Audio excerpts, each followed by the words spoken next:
The middle and southern colonies. We've already touched upon the New England colonies.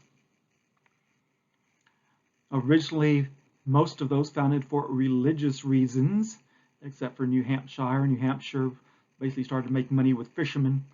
We have the Pilgrims and the Puritans living in New England, as it's called, in the northern area in the pink on your map. Now it's time to sort of move on with the rest of the colonies, see how they were started. Actually, New York was actually started by people from the Netherlands. People from the Netherlands. In fact, the name of New York before was New Netherlands because it was in the New World. The people of the Netherlands were known as traders when the Americas were discovered. They sailed a couple of ships over. They landed near what we now know as Manhattan Island.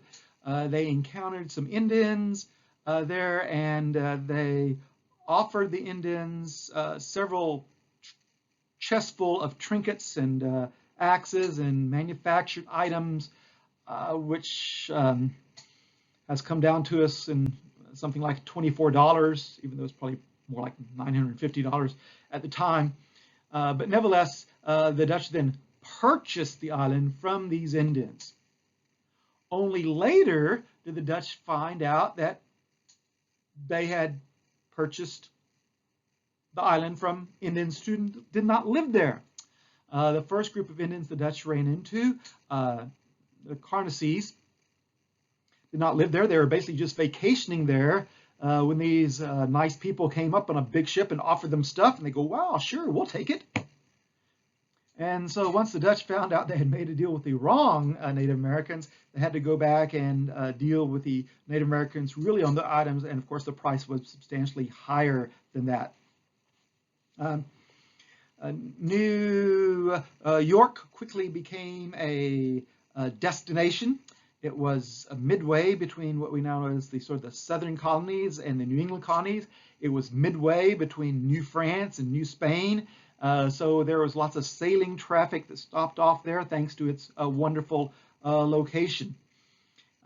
It continued to be New Netherlands until 1664, when a large English fleet appeared.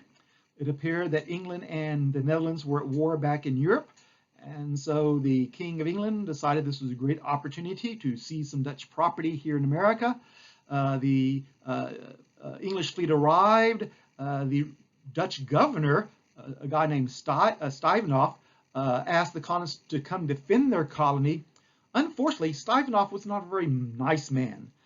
He had been very mean to the colonists. He had suppressed their freedoms. He had some of them beaten for no reason. And so when the colonists were asked to come defend the colony and Stuyvesant, no one showed up. And so Stuyvesant was forced to surrender the colony, and the English take possession of the colony, and it was then named New York after the Duke of York, the future King of England. Or the Duke of York is his name because he's the Duke of an area in England called Yorkshire. So New York already had, when the English took over, they already had Dutch, they had German, they had Swedish, they had Native Americans, they had a Jewish population, there were a few Spanish, not very many, a few French, and it's already a diverse population. And of course, New York contains and continues to have a diverse population as well. So the reason the Duke of York got this property was the King of England owed the Duke money. And owing your brother money, well, if you're a brother, you know how that works. You know, you've asked for a loan from your brother, and your brother gives you money, but you have nothing to pay him back with, and then your brother starts asking you about where's my money, and you have no money to pay him back with. But you might say, hey, take my most prized possession instead. You know, your broken DVD player, your broken iPhone or whatever, and you give that in exchange. And of course, your brother that lent you the money has no choice except to accept it because, you know, you have no money. Same with the King of England. The King of England was not a very rich king of Europe and was always in debt. He was in debt to his brother, and now the King of England had something to give his brother, that is land. So the Duke of York gets this land in the New World, and of course renamed the New York. New York became a major seaport because of its large natural harbor and its location, and continues to be an important seaport to this very day. Now, the Duke of York also owed some money to his friends. And so when he gets to New York, he decides to give some of his friends a part of that area. And his friends, when they get the area, decide to name it after the island they're from off England called Jersey. Of course, in the New World, it's going to be called New Jersey. Now, as these places start, basically, the property owner is supposed to have all the rights. That is, the Duke of York is supposed to be able to basically make all the laws for New York, and his friends are supposed to be able to make all the laws for New Jersey. But what has happened is, thanks to people in New England being able to vote on their elected leaders, pretty soon people in New York and New Jersey want to vote. So if you're the Duke of York and you want to sell land to people, those people have options in the New World now. They don't have to land in New York and buy your land. They can land in New England, where they're able to participate in government by voting. And so the Duke of York and then of his friends in New Jersey start allowing colonists to vote in their colonies because they want their land sold. That's the way they're going to make their money back, is to sell land to colonists who are moving to the New World.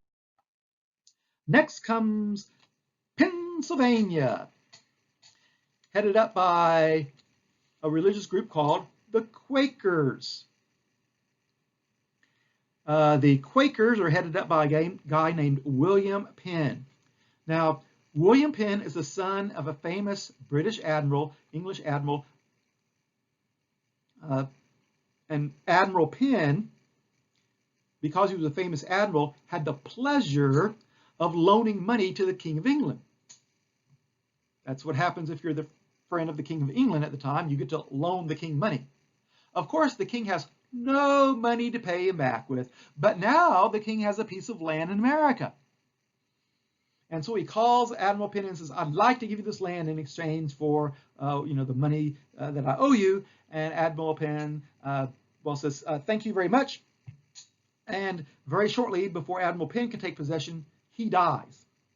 And it's left to his oldest son, William, to actually lead the people into the colony.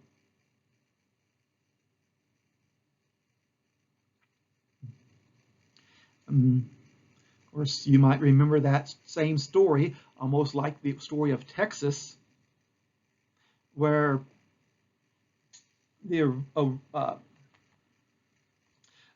original settler of Texas living in Missouri had made a deal with the Mexican government, but then he died, and his son, Stephen F. Austin, took over and had to lead the settlers to Texas. Sort of the same story, but different people and different areas of what we now know as America. So William Penn, unfortunately, had sort of disappointed his father early in life. His father, very early in life, had planned out William's future. Basically, Admiral Penn had gone to various different schools and paid them money so his son could move through what we now know as elementary school and high school and college. Only the best universities, only the best schools for William Penn. And he hoped that William would become a lawyer, and he hoped that William Penn would one day become an advisor to the king, much like Admiral Penn was. But then one day, William Penn did something that sort of disappointed his father and sort of threw his future into doubt. He became a Quaker. Now, in England, the king did not like Puritans, and the king really did not like Pilgrims. But the king really hated Quakers for a number of reasons. So the Quakers under William Penn would start Pennsylvania. The reason the king hated Quakers so much was that the Quakers believed that everyone is equal. And of course, the King of England saying, everyone's not equal. I am superior to people. I am the king. You can't be equal to me. Besides which, the Quakers believed that you should pay the Indians for the land that you're taking. Of course, the king says, no, no, I claim the land, therefore it is mine, therefore I just take it because I claimed it, because I'm the king. But really, besides not liking his Church of England, and besides believing everyone was equal, and beside the fact that the Quakers believed you should pay the Indians, the natives, for their land, they were also pacifist. That is, the Quakers basically at this time refused to fight. They believed that God would take care of them, so that they believed that there was no need for you to fight, even if you were attacked. And of course, if you're the King of England, this really has to give you cause for concern. Because what happens if all your people of England become Quakers?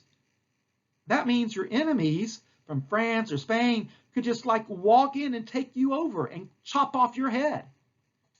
So for the King of England, if the Pilgrims had their way, or the Puritans had their way, the King of England would not be the head of the Church of England. He would not sort of be the sort of head of religious guy. But if the Quakers had their way, there's a possibility the king could lose his life. So that's why he didn't like the Quakers. Nevertheless, because he had made this arrangement with Admiral Penn, he called William into the office and said, you know, William, this land was your father's, now it's going to be yours. What are you going to name it? And William basically says, well, I want to name it Sylvania, which is Latin for woodlands. And the king says, well, that's very nice. How about remembering your father as well? And William says, that's a great idea, King. I'll call it Pennsylvania, Penn's Woodlands. And so the Quakers arrive, and the first thing they do is basically buy the land from the Indians, which means for many years they had no trouble with the Indians, because the Indians were appreciative that at least some Europeans saw them as individuals, saw them as equals, and were willing to buy their land instead of taking it. William decides to start his capital city near a river, and he calls his capital city the City of Brotherly Love. Well, of course, he uses Greek because he's a very educated man. So, Phileo, Brotherly Love, City, Delphi, Phileo, Delphi, Philadelphia becomes his capital city. And the Quakers are off to a great start in the New World. One of the problems, however, with this was that the area of Pennsylvania was somewhat large. And there was an area that was a little further away from Philadelphia than the citizens would like. That is, when it was called time to vote and go for government abilities and go for a major trade, you had to go to Philadelphia, Pennsylvania. But Philadelphia, for these people, was a long way away. Originally, this area had been called New Sweden because it had been developed by the Swedes. People from Sweden had arrived, and so they were some of the first settlers in this area. But now they're being expected to go, of course, having to walk a couple of days' worth to this new capital of Philadelphia to do business. And so they asked William Penn if they might not be their own colony.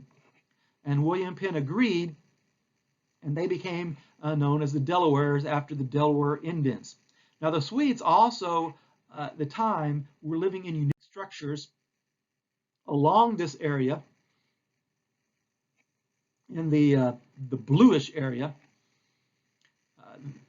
The Swedes had constructed some houses that they had brought over with them. The ideas for these houses came from Sweden, which is in Europe, which is in the northern latitudes of Europe, which is very cold, and they had a particular type of dwelling called a log cabin. So the log cabin enters into American history through the Swedish population into what's now will become known as Delaware. So Quakers, Pennsylvania started for religious freedom. During this time period, more and more people were coming to America. although a lot of them could not afford the trip. Many poor Englishmen saw America as an opportunity for a better life. They saw it as an opportunity where they might get some land. In England, basically all the land was taken up. You could not buy land unless you were very wealthy. And so if you're a poor guy in England, buying land was not an option, and without land, you'd probably be poor for the rest of your life. So these people recognized that land in America meant opportunity. Unfortunately, they didn't have any money, so it meant they couldn't buy an ocean passage over. Now and then, ships just don't allow you to get on them for free, just like airlines don't get, they don't allow you to like get on their planes for free. You have to pay them. And so the indentured servant system worked well at first for these poor people. They agreed basically to pay off their ocean passage once they get to America by working a period of 4 to 7 years. And then once their ocean passage is paid, they would then be free and oftentimes be able to sort of squat, or that is find land, and basically claim it as their own. And so that worked well for many people in what's called an indenture. It was a contract between the person and the shipping company, and then the shipping company sold that contract to a rich farmer in America, and the shipping company would immediately get their money. Then you would go to work for the rich farmer, and after 4 to 7 years of working for him, you basically have paid off what he paid the shipping company, and you are now free to leave. So it was a way to get a large number of people to America, and it worked pretty well. It's estimated that about 75% of all the settlers who arrived in America were indentured servants. Moving on to the southern colonies. Starting off with the southern colony of Maryland by the Catholics. Now, again, there were many persecuted groups in England. The Quakers being the most severely persecuted, the Pilgrims being persecuted. The Puritans were also persecuted, and the Catholics were somewhat persecuted as well. Now, the Catholics were basically the original European religion of England. It wasn't until Henry VIII that the English broke away from Catholicism and started the Church of England, or Anglicanism. So the Catholics were not that oppressed, but they were basically treated like second-class citizens. And so they too were anxious for opportunities in the New World. Now, I know this will come as a surprise, but the king owed money to someone. The king had borrowed money and couldn't pay it back to someone else. This time it was a guy named Lord Baltimore of the Baltimore estates in England. And so the king, now having claimed land in America, decides to pay off his debt to Lord Baltimore with some land. The only thing is, before Lord Baltimore could do anything with the land, he dies, and it's left to his son to lead the original colonists there. So again, this is much like the story of William Penn and the Austins here in Texas. The Catholics, Lord Baltimore III, got a contract from the king, and the king asked, Lord Baltimore, what are you going to name your colony? And Lord Baltimore said, we're going to name it after your wife, Henrietta Maria. We're going to call it Maryland. But of course, that's really not who they named their colony after, because if you know anything about Catholics, you know who Mary is. Mary, the mother of Jesus. So the Catholics name their colony after their religious figure, and tell the king they're actually naming it after his wife. And the king is none the wiser, apparently. The story of the Catholic trip over is interesting because the first expedition to Maryland from England starts off on 2 ships, the Ark and the Dove, which are very biblical names. Now, the 2 ships leave England together. The Ark and the Dove leave England together. But then a terrible storm comes up. And the Dove is blown far away from the Ark. In fact, the people on the Ark think the Dove is sunk. Eventually, the Ark reaches the shore of Chesapeake Bay, where Maryland is. And then, all of a sudden, they see another sail coming in. And it's the Dove. The Dove has returned to the Ark, which, by the way, happens to parallel a biblical story about Noah and the Ark, and the world is being flooded, and Noah's on the Ark, and he sends a dove away, and eventually the dove returns with some stick or earth in its mouth, saying that basically there's some dry ground to be found. so interesting. There's an interesting parallel between the religious scripture of the Catholics and what actually happened to them on their first journey. The Catholics arrive, and as they step off their ship, they run into some Indians. And basically the Indians say, hey, we're leaving. We found some better growing area. You guys can have this land. We've already plowed it. Basically, we've already cleared the land for you.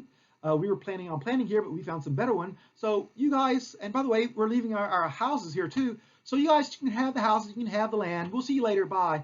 And so the Catholics in Maryland basically walk into houses the Indians are built for them, and they don't have to work the ground very hard. They sprinkle some seeds, and they have plentiful seafood. And so the Catholic colony is off to a pretty good start right from the very beginning. So if you go there, there's a nice sign saying St. Mary's City. Again, not exactly named after the king's wife like he thought. Silly king. Meanwhile, further in the south, in Maryland, you have the growing of several items. Tobacco especially was important because it was a big money-making crop, and it had been ever since Jamestown had been started. So the area south of Maryland, south of Virginia, was originally given, and again, the king owed money to some people, and he couldn't pay them back, so he gave the land to them. So King Charles at this time owed money to several of his sort of wealthy friends, didn't have money, so he gave them the land, and they named the land after him, King Charles, calling it Carolinius, which is basically Carolina, is the way it translates into now. And of course, they also named the river they sailed up the Charles River after King Charles, and they named their first town, Charlestown, after the king. Of course, I don't know if you were king at the time, you might get a little tired of being sucked up to like that, but apparently the king liked it. So in the Carolinas, the northern Carolinas were sort of rocky and rough and didn't have the great soil that Virginia had, and so they started growing tobacco, but they couldn't have large farms of tobacco like Southerners could. And in and around South Carolina, the area was excellent for growing rice and indigo. And indigo is a plant which we get, or which they did get, colors from.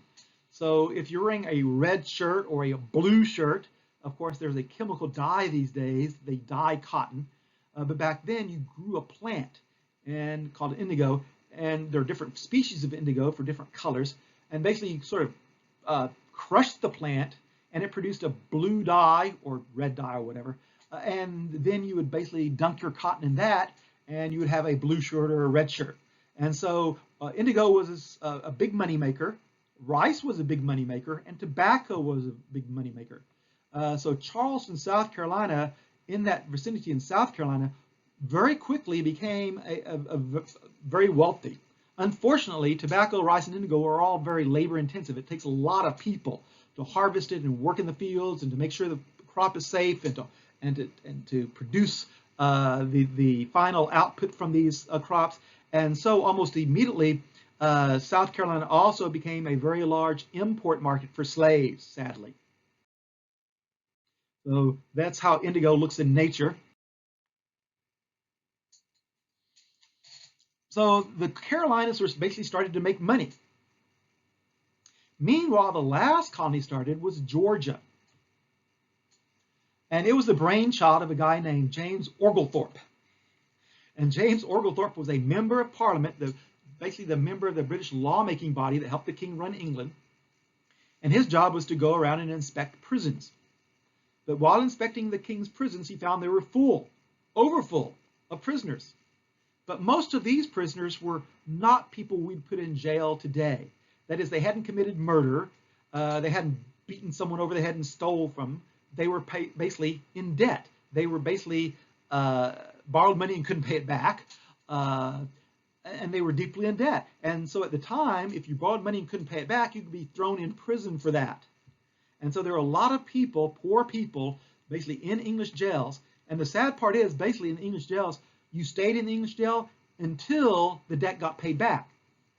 Of course, you couldn't pay back the debt, which means your friends had to pay back the debt for you. And if they didn't, you stayed in jail until you died. So Oglethorpe says, this is terrible. And he goes before the king and says, king, this is terrible. You have all these poor people in your jail. They're loyal to you. They're loyal to England.